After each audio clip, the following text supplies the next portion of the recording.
Hi, I'm Brendon, the Technology Concierge, and today I'm joined by Nick Price, and we're talking about self-sovereign identity. I've known Nick for a little while, mainly from Mandarin Oriental, but Nick, to start us off, can you give us a little bit of your background and how you came to be in hotel technology or hospitality technology? Sure, I certainly can. Great to be here, by the way, Brendan. Thanks very much for inviting me. Love the bow tie. So why am I in hospitality technology? Well, I'm a technologist. I might describe myself as a reasonably deep technologist. Started out life in the operating system world and the Unix world, and I completely by accident ended up in hospitality. But I took a detour for 5 years through digital retail, Okay. and so I ended up in hospitality, having done core tech, digital retail, as retail was taking off digitally and expanding and selling online. And then I ended up in hotels. And boy, what did I find? I found a whole load of very, very interesting problems that needed a core technologist, somebody to really, really look at them hard and think, well, how can we apply modern technology to it, but not just technology to it, but technology that's coming. And that's always been my view, is try and understand the next 5 or 6 years as much as you can in core tech, because it'll eventually make its way into product. And if you can get there before everybody else, you've scored a win. And yeah, so Mandarin Oriental, then Citizen M, and now I'm doing my own thing. And with identity that we're here to talk about today, self-sovereign identity, something I've always been interested in, and probably just as a sort of prelude and a segue into the next segment, I would simply say the internet was born without an identity layer. Okay. Yeah, that is a good point. So in preparation for today, I was reading, Jamie Smith's blogs that you suggested, and I love the way he takes us from, paper-based identity, the passport probably being the one. And, we had control of that. We would show it to someone, then we would take it back. We guarded it with our life. And then we moved to the digital world where people are asking for information from us all the time. And we quite happily hand that over. But that information we no longer control, basically. Those companies don't necessarily share it. We hope that they safeguard it well. There are occasions where they don't. And sometimes they even actually sell that information if it's worth money. And I think what we're going to be talking about today is moving back to a world where us as an individual actually control our own identity, and we give it to hotels or companies as and when required for the amount of time that they require it. Is that right? Yes, that's absolutely right. And in many senses, I like the word going back, because this is a digital representation of the physical world as it is. The last 20 years, where we've logged in with Google and we've used Google to say, yes, this is Nick, and you can get into the shoe shop over here and buy a pair of shoes, and I'm going to track what size you have. That's just a 20-year aberration, right? That actually should never have happened if the internet had an identity layer. And so what we are doing is we are creating an identity layer for the internet, the missing identity layer for the internet, which digitally represents the physical experience that we have today, where we carry things around with us, and we hand over physical documents as you want, and we don't hand over too many, hopefully. It's a digital world, it's a digital representation, it's a better representation, obviously, than the physical world that we're leaving in many senses. But I would say one thing: identity is not just about individuals. It's not just about consumers or citizens or residents or whatever. It's also about businesses, and it's also about things. And the great thing about this model is that the same technology applies to an identity for a company as it does to an identity for an individual, or even an identity for a thing, like a building, for example. Even I read today, you could have a smart camera having an identity, and it requests permission to access particular information. So that does make sense that we use a standard, in a sense, protocol for all identity sharing. Certainly, and in fact, IoT is a huge area of need to need to have a provable identity, because you install IoT devices and they're there for 10 years. Most people forget they're even there, right? Yep. And you need to know that communication is between the IoT device and yourself. And you need to know that it's cryptographically provable that this is the IoT device that you're talking to, and that the transmission of those capabilities and attributes come out of the box, really, with the decentralized digital ID model and the technologies that we're talking about that are under development in Cortec and through the Decentralized Identity Foundation and many others that sort of form this large ecosphere of open source, but coordinated open source development under W3C diff, and they all roll up under the Linux Foundation. So that's a great point, Nick. So we're developing, in a sense, a set of standards, but who is going to own our information? I mean, at the moment, as you mentioned Google, I trust Google with quite a bit of information. Is it the government? Here in Australia, particularly during COVID, our government introduced what we call a MyGov ID, and that's how we get our vaccination certificates in the particular states. Here in New South Wales, where I live, we have digital driver's licenses, which are extremely common now. Now that you've got obviously your credit cards on your phone, you've got your driver's license on your phone, you've got your vaccination status on your phone, you really don't need to carry a wallet anymore. So who's going to control our information? Well, ultimately, you will control it, and you should control it.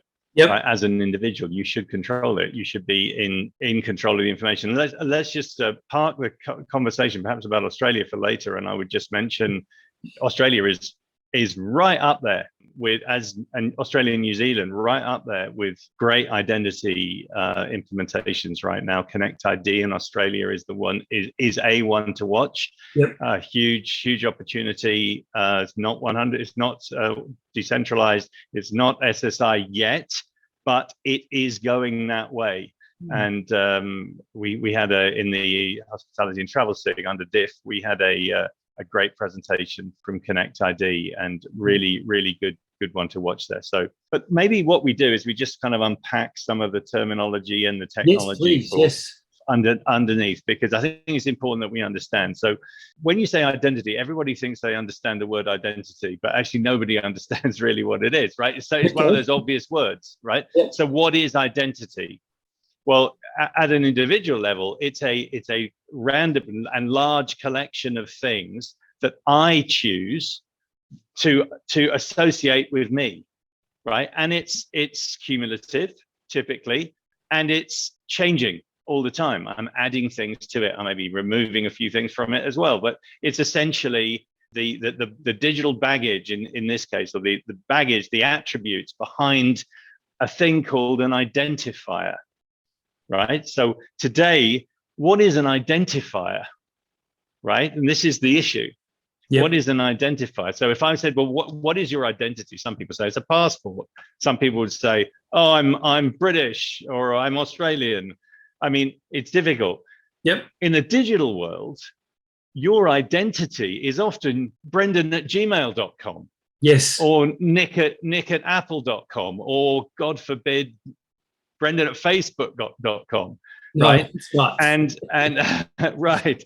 And so when you hide behind those, which they perform a service, but they come as a service with a cost, right? And the important thing is that what you're doing is you are for convenience purposes, you're simply saying Facebook knows me, that you want to buy shoes from, right? In lieu of setting up an account directly with the shoe company, or an account with the shoe company. Yep. But many of us still have that as well. So we have, God forbid, my wife, a long Excel sheet. Some of us use LastPass or all those kind of things. Yes. That's a symptom of a problem, right? True. That's a symptom of a problem, because the real world isn't like that, and the internet should never have been like that. It wasn't conceived in that way. The internet was created as an interconnection of corporate networks, right? And so I was nick@company.com. And so it became very obvious that, when we started using browsers and we started connecting to internet providers, we became nick@ internetprovider.com, Yeah. right? And then when we wanted to buy shoes, we used Nick at internet.com to create an account in this shoe company, right? Yeah. But the problem is today, we've got 5,000 accounts, right? Nobody knows what they are. So problem statement, let's focus on travel and hospitality. Stop me if you think I'm talking too much, because I can go on forever. But travel and hospitality, very, very, very real example here. So in a physical world example, right? In your physical travel wallet, how many travel loyalty cards do you have? Too many to fit in the wallet. So I normally take a couple, and the rest of them are just sitting in a pile in a drawer. Yeah. So they're 20, 30, 40, something like that. A lot of people have that kind of number. About 20. So I don't know when the last time you changed address was, but probably in the last 10 years. Did you update any of those accounts? Nope. With your new change address? No. So what does that actually tell you? So the first problem statement is, if your address is a fairly critical piece of PII. Yeah. Right? It's a fairly fundamental thing that in certain cases you'd want to tell people, right? And all of those accounts require you to have an address, pretty much. Yep.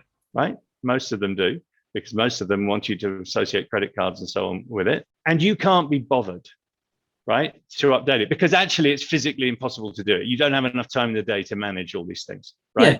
So what does that also tell you? It tells you that you're not invested in providing up-to-date information about you. What happens if you become a vegetarian? Are you going to tell them all, right? Or all of a sudden you like a high floor in a hotel, or you never want to travel on a Sunday, or whatever it is. Doesn't really matter, right? My favorite food is this.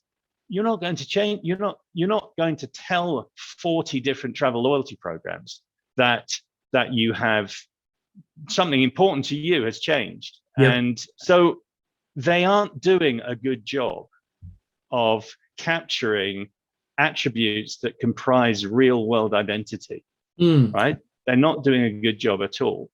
And because they're not doing a good job, the people who are behind them, which is the hotelier or the airline, they actually want to know these things because they want to give you a good service, right? They want to respond to your individual needs, but they don't have the information.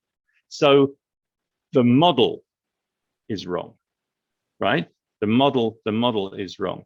And what is the model? The model is the fact that because the internet grew up in the way it grew up, we have agreed for convenience to not be an identity, not be Nick, but we be Nick at the shoe company, Nick at the hotel company, Nick at the airline company, Nick at the retail company, and Nick at the bank, and all of these things. And every single one of them is different. We have completely innocently screwed ourselves, basically.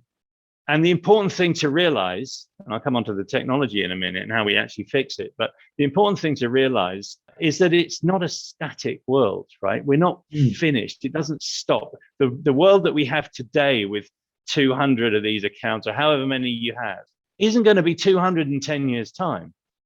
Because as more and more and more commerce becomes digital, and our dependence on that commerce becomes digital, it won't be 200, it'll be 1,000 or more. So we have a real and growing problem to fix, right? And yeah, there may well be companies out there that say, you know what, I can create an identity, just give me all your information and I'll make that great for you. I would be cautious about that, right? Do I really want to trust Google with very, very important personal information, knowing Google's business model? Even Apple, would I want to give this information to Apple? Possibly not, right? Because even if I did give it to Apple, it wouldn't get to all the places I want it to go. So what are we talking about here? We're talking about a fundamental model shift, right? So the model shift is from a fragmented model, which paradoxically we call a centralized model, where the information is central. I know, don't ask me why. Central to the shoe shop, or central to the hotel company, or central to the airline. We're talking about a model shift, and we're shifting it around where the information is central to me. Yes. Right. And by the way, me could also be a company, right? Or it could be a company, but that information is with me. And in order for it to be with me, I need a place for it to be, and we'll come back to what that is. We need a representation of what that information, the structure of that information, schemas and structures to be able to hold that information. We need standards to describe it and protocols to get access to it. And most importantly, we need an identifier that all this information can sit behind, so that you can get to me and I can give you an identifier like a business card, and I can say, this is Nick, and you can that it's Nick. And the identifier is not my Gmail email address, right? It's not even nick@internet.com email address. It's not an email address at all. It's this a MAC address? Are we going to get no? Everybody's going to get a no, because when you do that, you change your phone, your MAC address changes. No, it's not. It's true. Do we get a human MAC address when we're born? Yes, we do. It's effectively, yes. That's exactly what it is. It's an address for life. Yep. Right. Address for life, or you could have multiples of them if you wanted to. There's no one saying you can only have one, but it would make sense in our world, at least in travel, if you said Brendon's travel is behind one address, and you probably want it to do more than that. Yep. It's called a decentralized identifier, a DID. DID. Yep. And conceptually, that's actually quite a simple thing, and it's designed to be simple because it needs to be exchanged between people. It's like a business card, right? So it's what we call DID for each.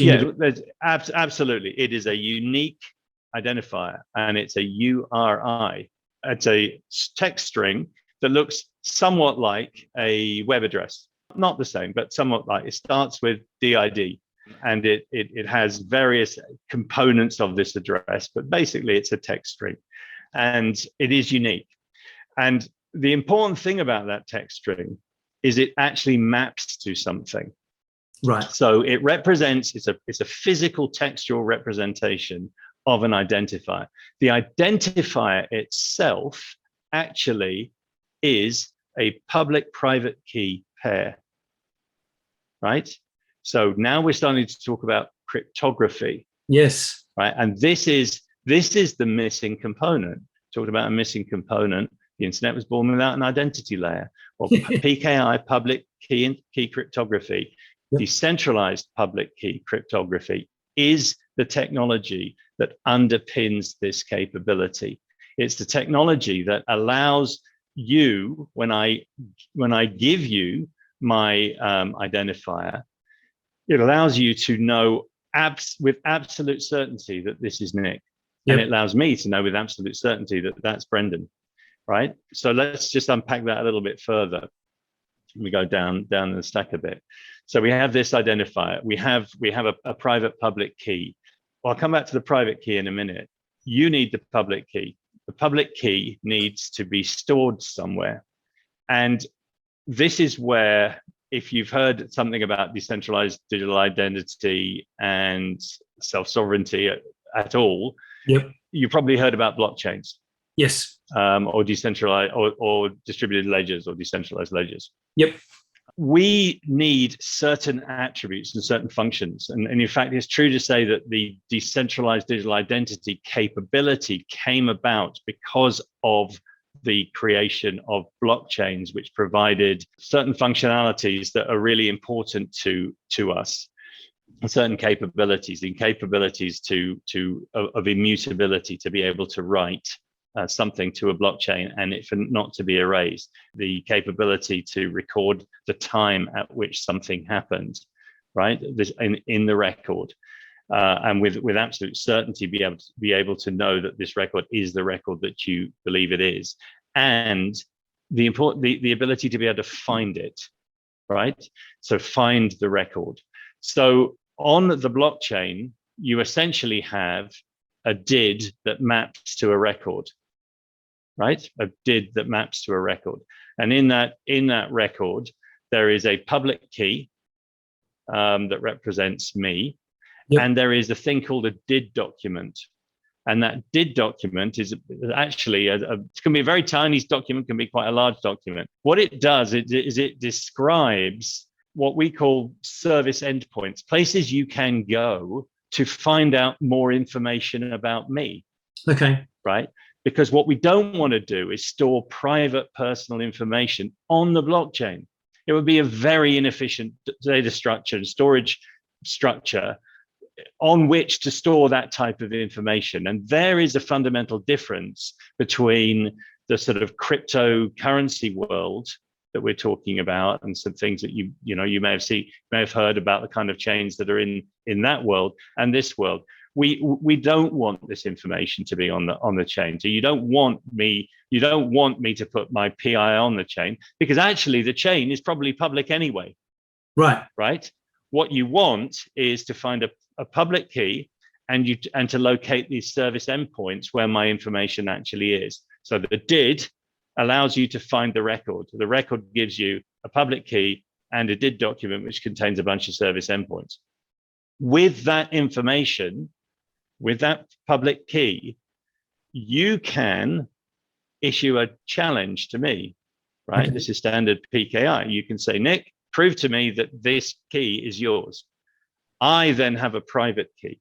The private key is in a wallet that I contain, digital wallet, and I simply sign your challenge. Okay. Right?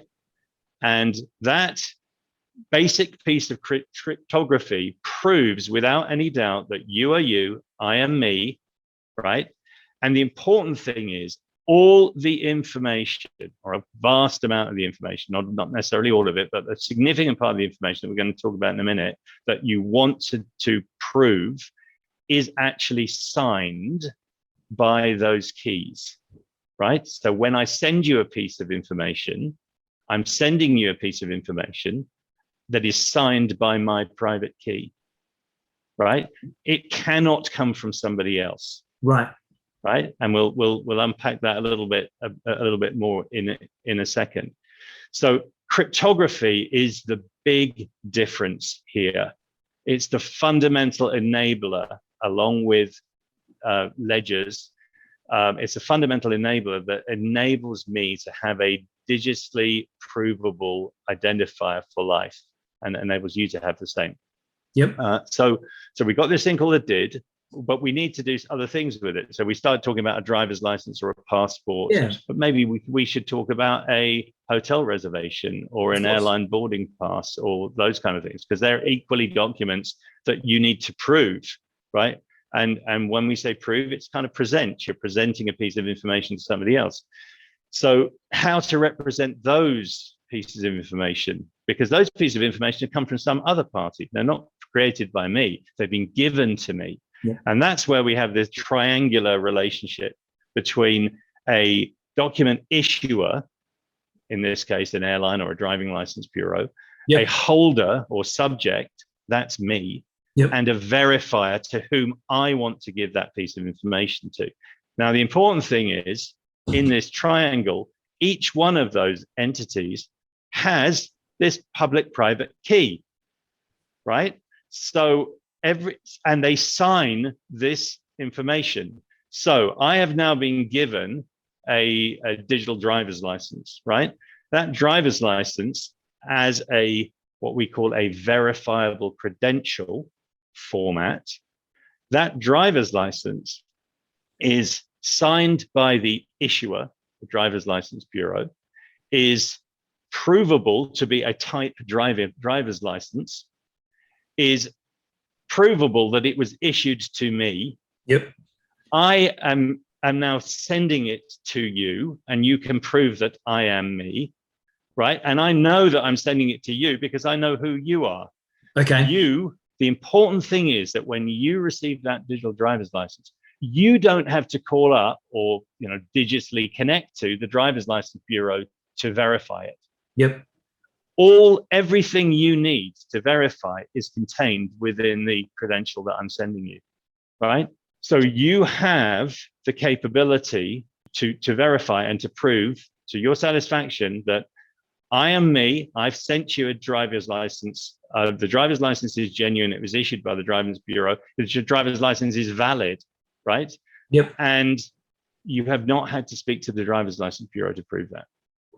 Okay, that is a huge, huge step forward, because it's when you have to do that phone, what we call a phone home, that you get into B2B exchanges of information, and it makes the scalability of, in particularly travel, the scalability of the information verification non-scalable. So I'll give you an example of what I mean. Yeah. A travel example. So you go to an airport, and quite often today, you've got a digital capability to get through the airport, your departure airport, onto a plane and into the arrival airport, and you can do it all with your phone. Then you get out there and you say, I want to use that same information in a taxi or at a hotel, right, or at a restaurant, and you can't. It's the information, same information you want to do, because in order for that flow to work, the company that's orchestrating the airport and has that data record of Brendon then needs to have a B2B contract with the taxi company, a B2B contract with the hotel, a B2B contract with the restaurant. And they then need to have the technology to connect to in a B2B fashion. And they need to be able to, subject to the GDPR, I'm passing two businesses exchanging information about a customer subject to GDPR, right? Because that information does not come from me. So much more complicated. In our world, I am giving you information about me. It's exactly like the world that we have today. It's that where I give you a physical piece of information, it's implicit permission. I've given it to you. It hasn't come, there's no third party in the way. And that is the other difference here, is that the technology that underpins this is a peer-to-peer or P2P technology. It allows peer-to-peer communication. There is no intermediary. There doesn't need to be. So when I have a communication with you, I'm passing you something. I'm passing you I'm checking into a hotel, right, before I arrive. I'm passing you my reservation. I'm not doing that via a third party. I'm not doing that on email. I'm doing that over a private encrypted link, digital communication that is encrypted with our keys so that I know who you are and you know who I am, and nobody else can snoop in. And I'm passing you cryptographically proven information. That is a big, big step forward. And just imagine how valuable those open, trusted, permissioned, permanent connections would be if they were underneath your hotel app and you were talking to your best customers, right? Or your airline app, you're talking to your best customers, right? And that you had the technology on top of that, that you could very easily pass my preferences and profile and information that is relevant and just the pieces that you need, right? And that's what we're talking about here. That's why this is a game changer. It's huge for travel and hospitality. It plays out in travel and hospitality really big. So I've done an awful lot of talking, and I'm just going to talk 20 seconds more because it's super important. Yes. And then I'll stop for a second. We talked about decentralized identifiers, DIDs, and we talked about verifiable credentials. And there is other technology as well in the play. But the important thing is to get something that is globally scalable, right? Something that works at a global scale, which is the intention here, right? It's absolutely essential that the technology definitions are standardized. So the data formats are standardized, the protocols are standardized and agreed. Otherwise, you don't get the scalability, because in the same way that the internet managed to expand because of standardized protocols, TCP and IP, and the web managed to be what it is today because of standardized protocol families, starting with HTTP, and mobile telephony is what it is today, where you can make a phone call and send data all around the world from your phone because of standardized protocols such as GSM, right? So this is the fourth inflection point. Those previous three were fundamental inflection points. We could have gone that way, but we didn't. We went this way, right? Each one of those was fundamental. Without those previous things happening, the world would look very different today. This is the fourth. This is the fourth. And it's time sequenced in importance, right? So TCP IP, 10 years, HTTP, 10 years, GSM, 10 years, decentralized digital identity, right? It's Very, very important. And that's why anybody who's interested in the next 10 years should be taking notice here, because in travel and hospitality particularly, but across a broad spectrum of commercial activity that is increasingly online, increasingly digital, this capability is fundamental to the next wave of digital global e-commerce. Yep. Wow, that's a lot to take in, Nick. One of the things that jumps out when you were just talking then is, I know in hospitality, we've talked about personalization for a long, long time. Yeah. But it's never been achievable, right? But with single source identity, a hotel company can truly know my preferences if I keep them up to date and I share my key with them. And you have the technology to do so, which is what we're talking about here. And that's a really, really important point. So, I would answer that by saying, why does the hotel want to keep any information about you at all? Right? Because any information they have is going to be out of date relative to the information that I'm providing anyway. Right? So if I have, let's just assume that for the purposes of this discussion, we restrict this technology to the 5% of your best customers as a brand, right? So the other 95% we're not talking about at this stage, but the 5% of your best customers, typically that 5% would be found in a loyalty program of some kind. Yes. Right? Why would you, as a business, want to store out of date information that imposes a risk on you, a business risk through that storage, right? When every time I interact with you, I'm going to send you much better quality information about me, right? Why would you want that? And that information that I can send you, just to sort of paint a little bit of a picture here, may actually be the very different type of information than you have today. So let's take a hospitality example. I'm sorry, this is all sort of hotelish, but you can apply it to airlines or whatever. Let's just say Brendon is a frequent traveler, and every week you go and stay in the same hotel. So you stay in a Hilton hotel somewhere, right? And 1 week of the year, your Hilton was full, and you stayed in a Marriott last year, right? And now you're coming in that time frame. You're coming to the 52nd trip, and you want to stay in the Marriott again because you really liked it. And you go there, and they look at you and say, and you say, well, you know what? I'm a really frequent customer. I'd like a discount. I'd like an upgrade. Look at you and say, what do you mean frequent customer? You only stayed here one night. Yeah. How the heck can you be? How the heck can you be a frequent customer? You say, no, I travel a lot, right? They deny you, and they say, yeah, maybe next year, once you've earned your stay. Yes, that is a very stupid business. You've just lost opportunity because you've turned away a very valuable customer, because that customer is not able to prove to you that they were a frequent traveler, right? Yeah, customer wanted it, business actually wanted it and would benefit from it, but it was denied because the data was unavailable.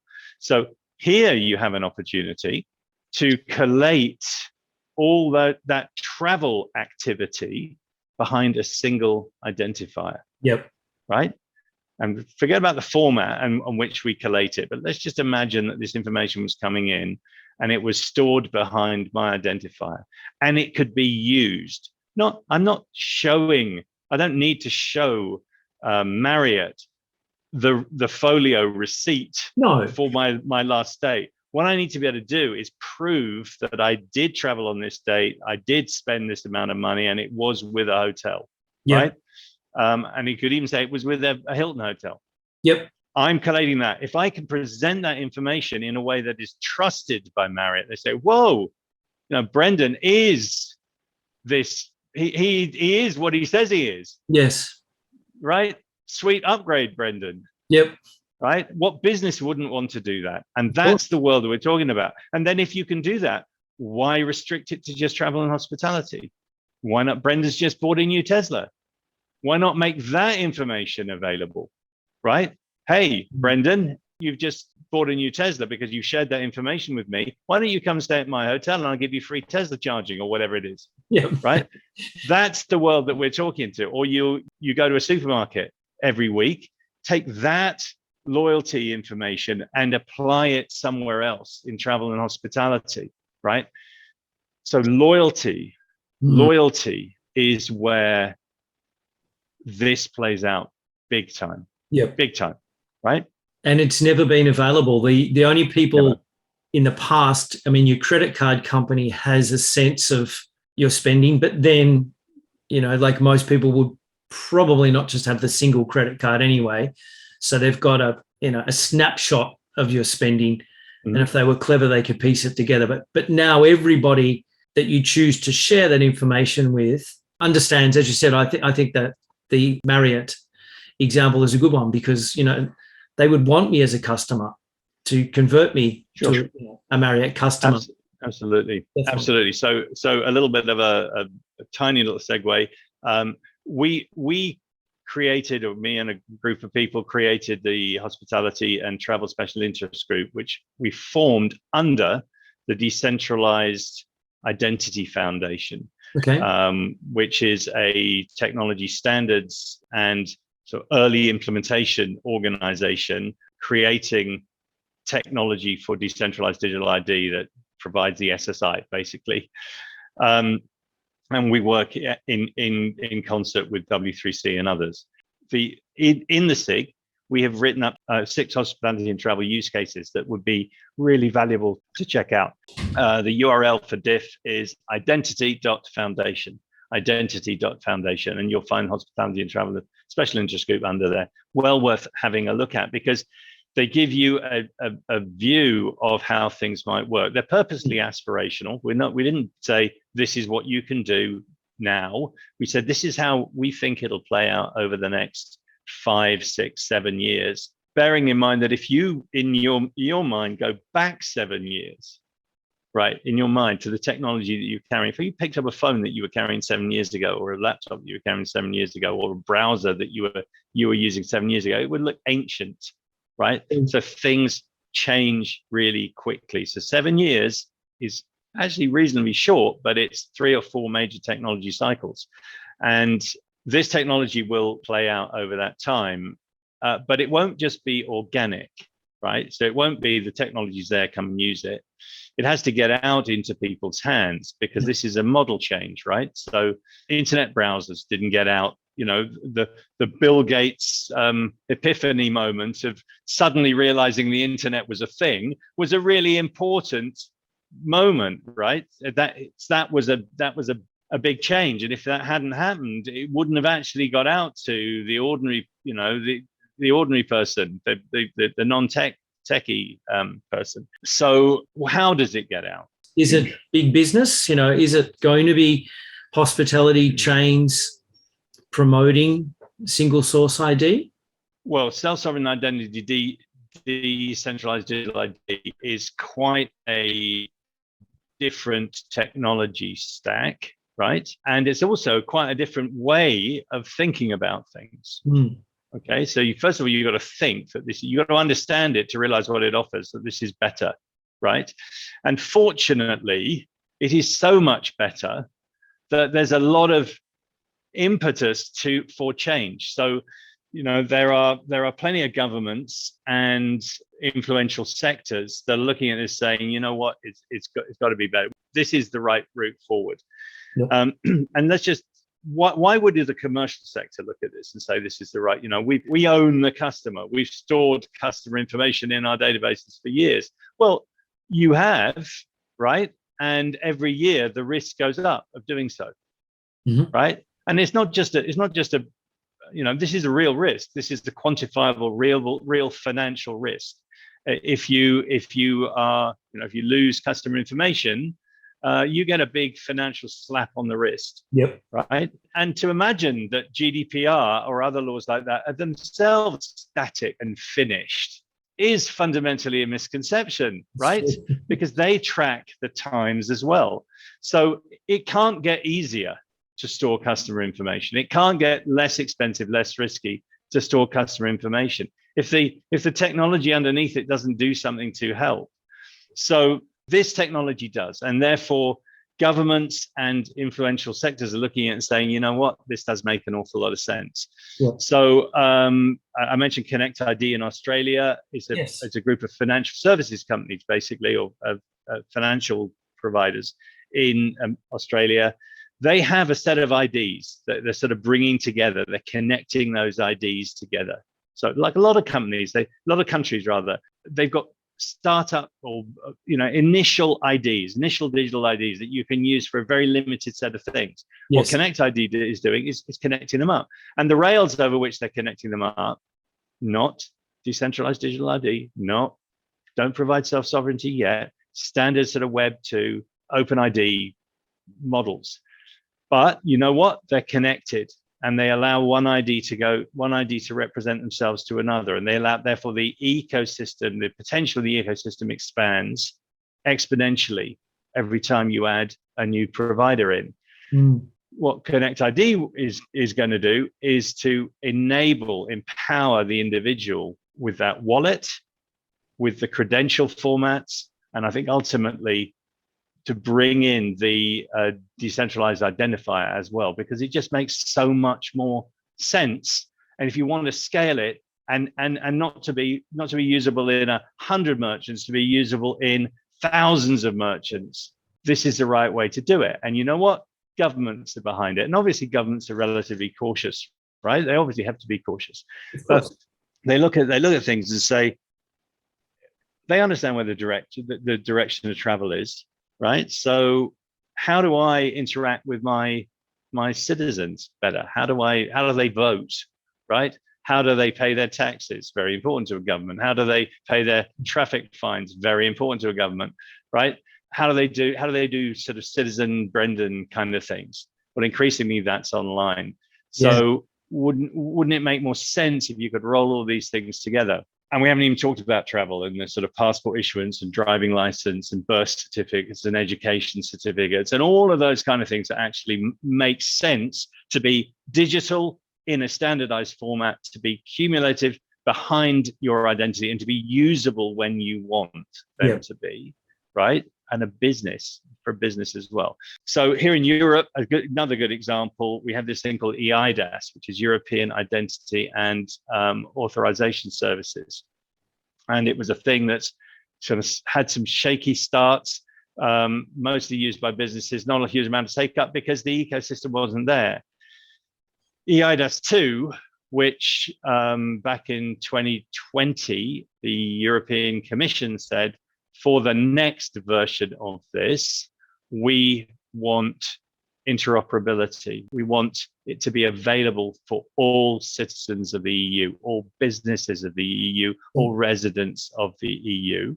We want it to be interchangeable, not just within a country, but across borders, across the 27 states here. And when you look at the technologies, actually the technology base that makes sense is exactly what we're talking about here, decentralized digital ID and the standardization of the identifier, the DID, the credentials, the verifiable credentials, and other things that are in standardization right now. And to give you a sense of the direction of travel, in 2021, the Commission said by the end of 23, all states must have the capability to issue one or more, so one or a choice of identities and identifiers and wallets, so physical capabilities to make use of this stuff to citizens, companies, and residents. Okay. That's 450 million people, right? And it's not going to be one thing. So each country will have maybe even 2 or 3 of the same things, much like Connect ID. But what they're doing is they're saying, don't go off and do your own things. Don't go off, it'll be better together. And these are the standards that we have. And just as an example of that, to make the thing that the user, the citizen, the resident actually will interact with, in this case, will be a wallet. To make that wallet functional and interoperable, the European Commission is funding proof of concepts right now. Just about to go into a proof of concept project. They've asked for representation from various consortiums with technology that those consortiums will wish to present. The funding is about 50 million euros. 50 million euros, right? That's not a bad chunk of cash. Yep. It shows that it's real, right? Yeah. A very likely consortium. It hasn't. So the tenders are in. It hasn't been announced yet who's won it, but one very likely consortium that could well win this. It's a collection of different states and private companies. Is one that's represented by I think it's called the European Wallet Consortium or EU Wallet Consortium, I think. Mm-hmm. In their response, which of course is because it's in the EU, it's public, right? They have a bunch of horizontal use cases. They're saying, well, we need to expand the technology capabilities in these different ways. And they had one vertical use case. And the vertical use case is travel and hospitality. Yeah. Why did they choose it? Because 27 states, everybody has to travel. Everybody understands travel. Everybody experiences travel. And everybody knows that it's broken. Yeah. Right? So make it work. Yeah. Wow. So as a hotelier, I can't do anything in my individual hotel, but I should be encouraging, obviously, corporate office to make sure that they have probably got a team behind this, right? Mm-hmm. Yeah, they should. So understand this is core tech, right? So this is core tech that is just about, in certain companies, getting into V1 or into limited deployment. So Microsoft is a good example, right? As one of the biggest companies. So Microsoft is if you go to Azure today, you can spin up a DID, you can use verifiable credentials. They have a layer 2 identity network called Ion that sits over Bitcoin blockchain. I mean, they're serious about this, right? Yeah. And they're serious, and they participate in all the standards organizations. They're really helping move it forward. Probably the most sort of recognizable big company, but there's hundreds of others out there that are participating. So it's early days. Core tech takes time to get out and become the V1 product that rolls off a production line of some hospitality vendor that you know about. But if you are in a hospitality vendor, and I'll give you a hospitality and travel vendor, if you're in the business of producing technology, or you are a reasonable early adopter of technology, you want to see advantage here, absolutely you should be looking at what's going on, trying to understand what's going on. And that's really the role of the hospitality and travel SIG under DIF. Yes. Our role is to be that fulcrum between the hospitality and travel community and the identity community that's head down building the core tech. And to give you an example of what I mean about being interested, well, we've already talked about today, a reservation is going to change, right? The hotel app that you have almost certainly would benefit from being a skin on top of a wallet. And by the way, the wallets provide an SDK for you to do that. Why would they benefit from that? Because it's the same, your airline is a skin over the same wallet because it's accessing the same information, right? The other competitive hotel brand is a skin over the same wallet because it's accessing the same information. That makes sense, right? Mm. What about something like, let's talk about other types of verifiable credentials. How about a access control and digital door key, right? Okay, so you will know, I think, because you will have experience of this, of the miserable penetration of digital mobile key today. Yeah. Right? Miserable percentages are using it because it's too hard. Yes. And it doesn't work. One hotel is different from another, and different hotels have different, even the same brand, it works differently. It doesn't work because the technology is too damn complicated. It requires quite often a lift and shift to make it work. And it requires an app download. It's built on BLE. And, for the one night, only night customer, that's the majority customer for the hotels, they have no incentive to download an app. Why the hell should we? They just want to sleep in a bed, right? But in so doing, you disadvantage your 5% of your loyal customers because they come back every single time and they have to put up with the same technology inadequacies that the other 95% are happy to sort of put up with because they're never going to come back, right? But the person's coming back every week saying, oh, why do I have to put up with this? This is really bad. It doesn't work. So, access control as a verifiable credential makes all the sense in the world. It does, yeah. Right? all the sense in the world. And just as a simple example, and it will happen. I'm absolutely convinced it will happen. So those are the kind of things that you should be looking out for. What's going on? Certainly tune into what are governments doing? Every government has a position somehow on this. Your government, not Australia, but I mean your audience, every one of the governments represented here, they have an interest, they have an understanding, they have published things, they are participating, they find out that information. And ask your vendors, what are you doing? Yes. Right? What are you doing? Why shouldn't you be able to use, for example, customer information? So let's just say you want to store customer information in your hotel systems, right? What identifier are you going to use? Right? Why not use a DID as a first party identifier? Yep. Then I don't have to worry about Brendon's 20 different email addresses and try and work out a combination of your credit card and your mobile phone number and your expired Amex card.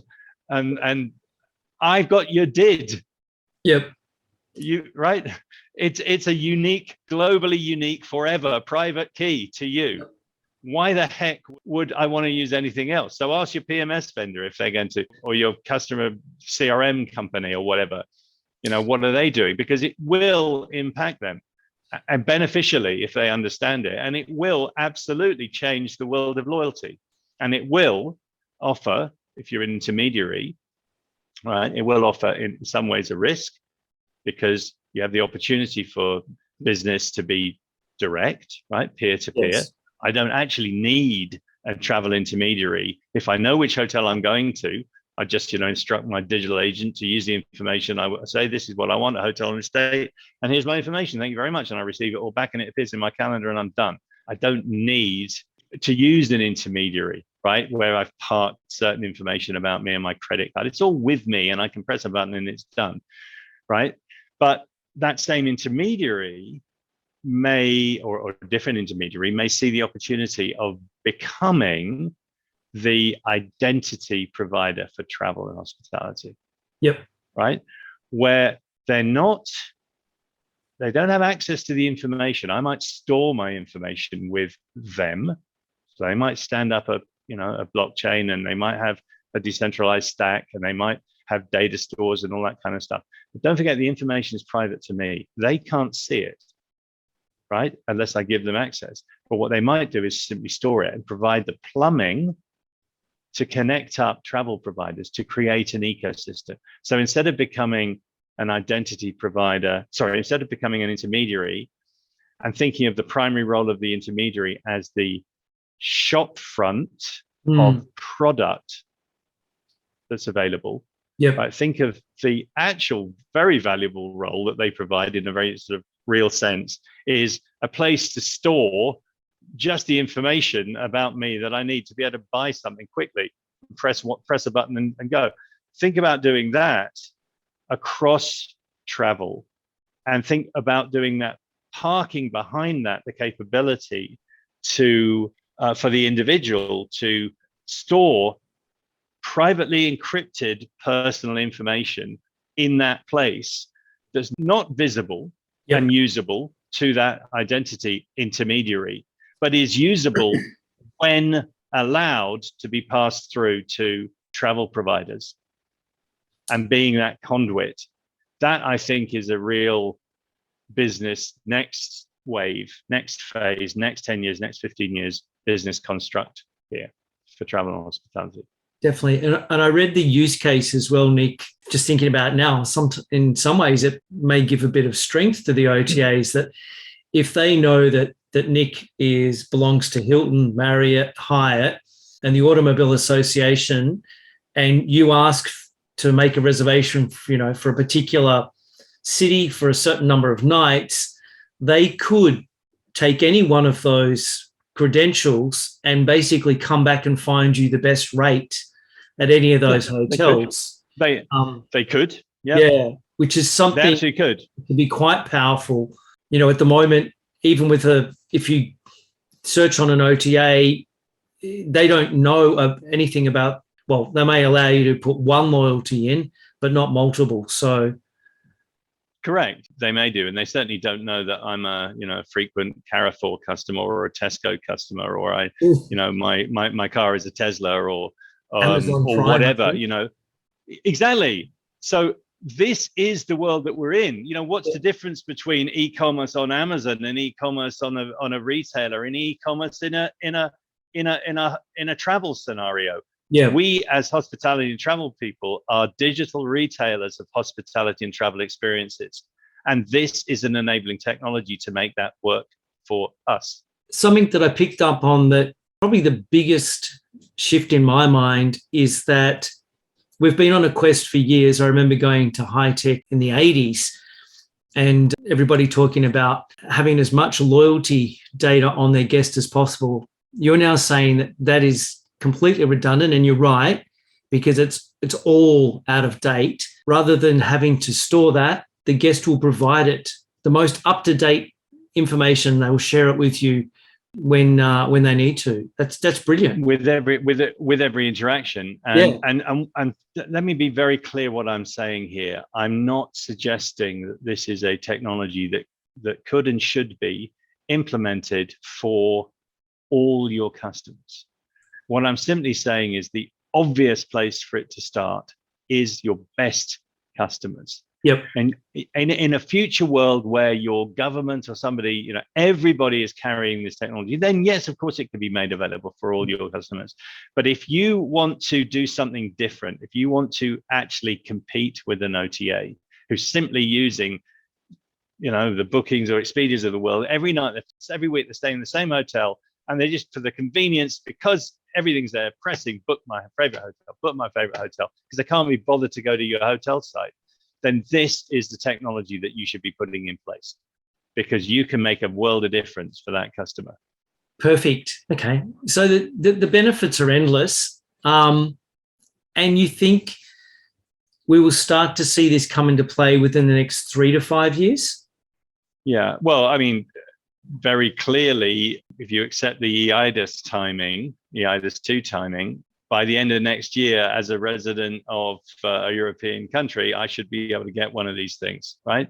So who knows? It may slip, it may not, but it's that kind of early, that's the early adopter timeline, but potentially early adopter en masse, right? With the number of citizens here. Other countries are doing the same things right now. Travel and hospitality is a real paradox in this sense, because travel and hospitality, I think we have to all agree, is not an early adopter of technology, right? Is a late follower in many senses. Yet, travel and hospitality has some of the most complicated, complex business transactions that don't map well to a fully digital world, right? So, think about, you're in Australia. So if I go to Australia, what am I going to do? I might go on business, but I'd be stupid to go on business and turn around and come straight back, right? Yeah. So I would want to turn it into a staycation of some kind, right? Yes. So I'm interacting with multiple travel providers. And, if you think about it, every restaurant I go in, every bus I take, every restaurant, travel provider, theater, shows, tourism event, all of those things are part of what I want to do. In the old days, I'd go along to the high street and find a blue rinse travel agent and ask that person to book it all for me, right? That is not available to me today.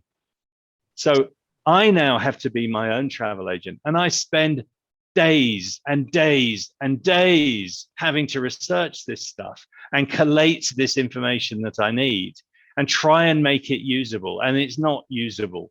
And so every time I get somewhere, I've got to find the same piece of information and give it again. So I really do have a reservation for this, but I can't find it.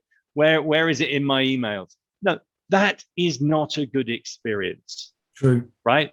I will remember my staycation in Australia because I can't find the damn theatre ticket that was sent to me, right? That is not a good experience. So it's very real and very painful, right?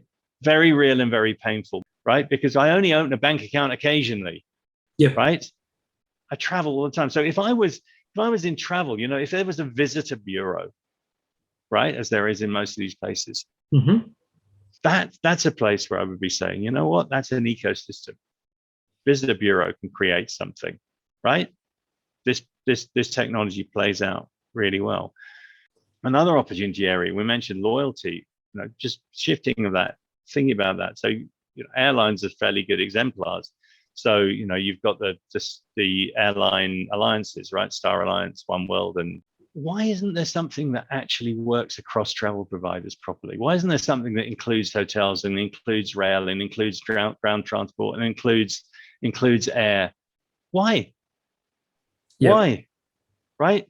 This would be the perfect. If you think this is an opportunity, and I think that's something that should exist, if you think this is an opportunity, then this underlying technology is absolutely the technology of choice for managing customer and business information flow for the purposes of commerce. Absolutely there. So there are people thinking like that, right?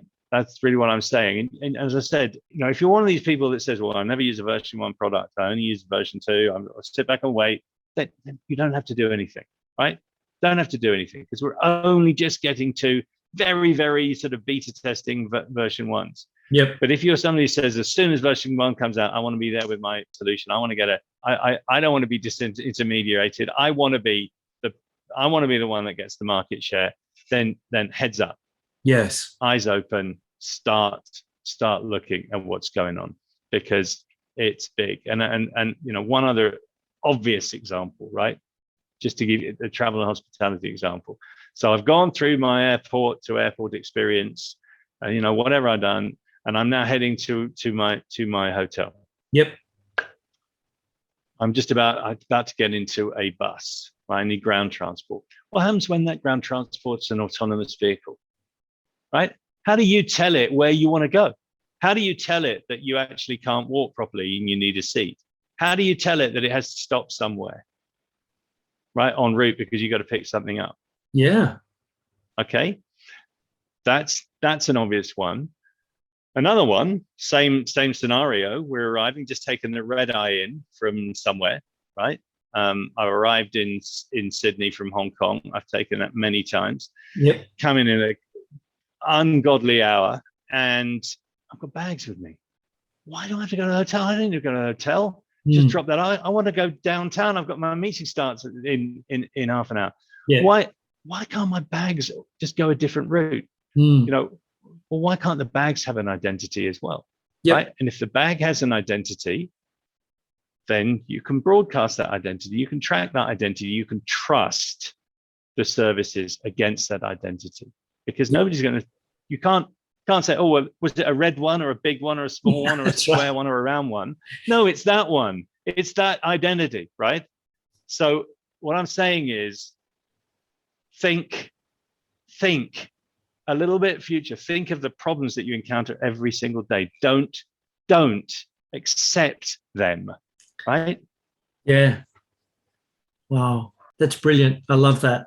I had a friend who lost his luggage in Hong Kong many years ago.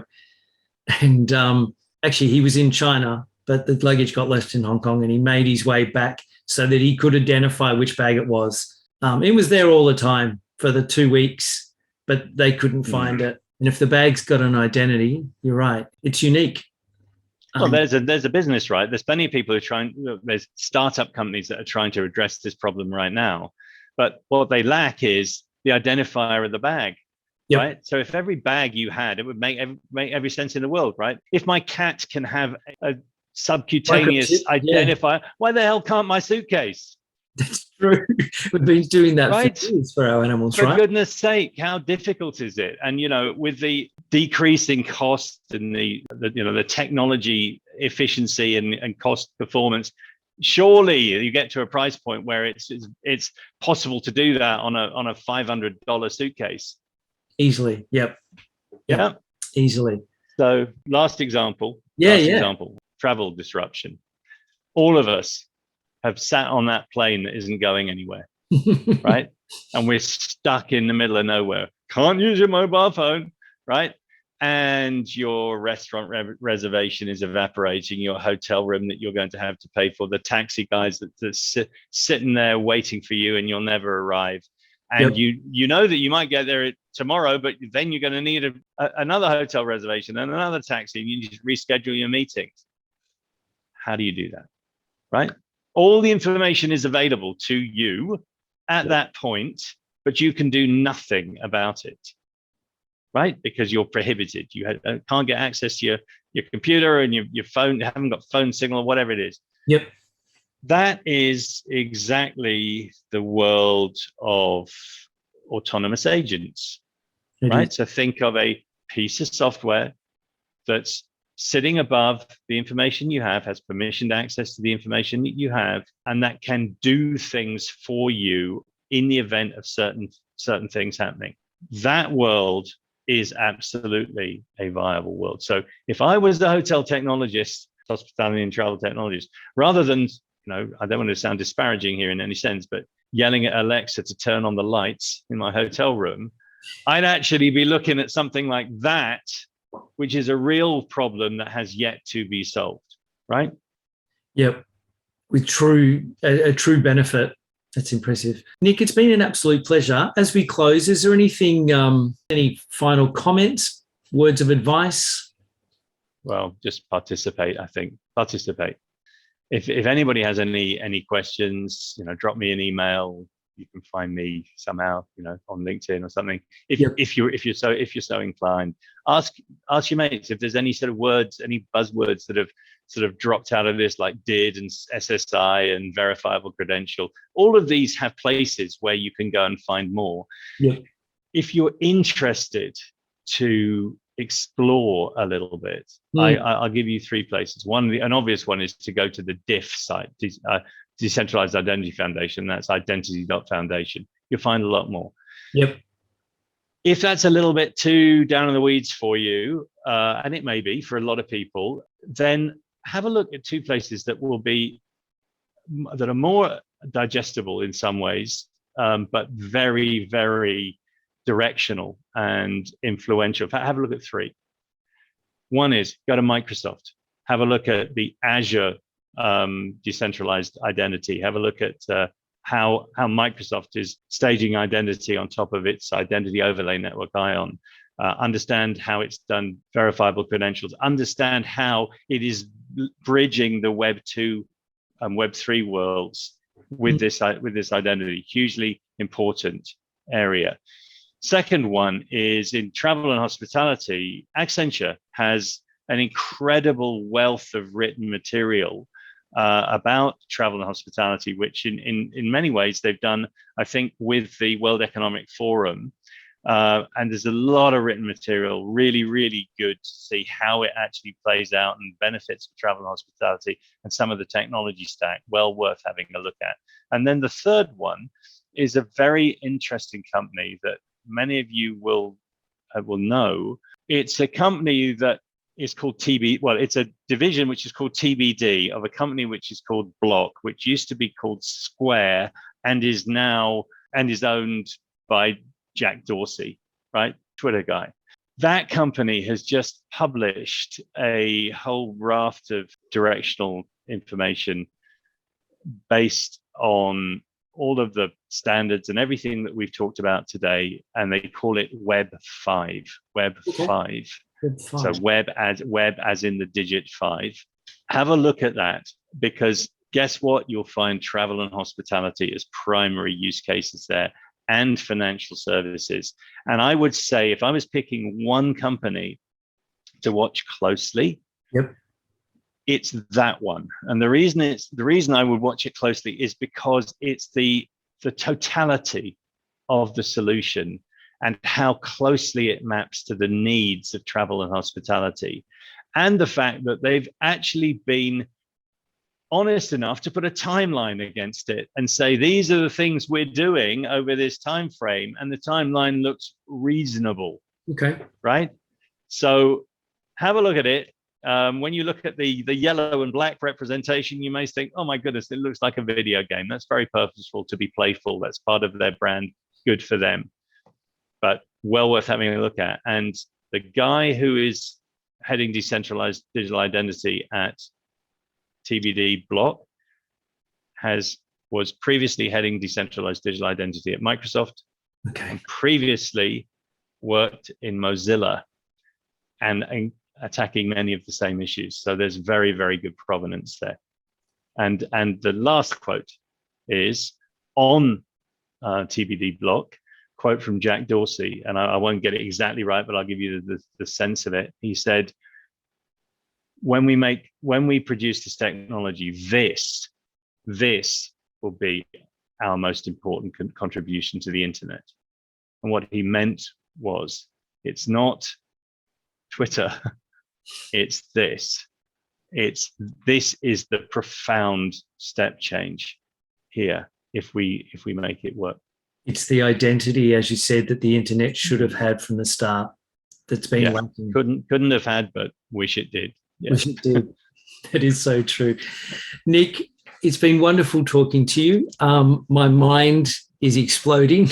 It's such an amazing topic, and I can see the benefit to hospitality, definitely. I think people will benefit in everyday life. And as a hotelier, we, as you said, we need to go into this with our eyes open and start taking it in, because it is going to happen. Yeah. And we just need to be aware of that. Thank you, Nick. I really appreciate it. Cool. Thank you, Nick. You take care, and we'll talk soon.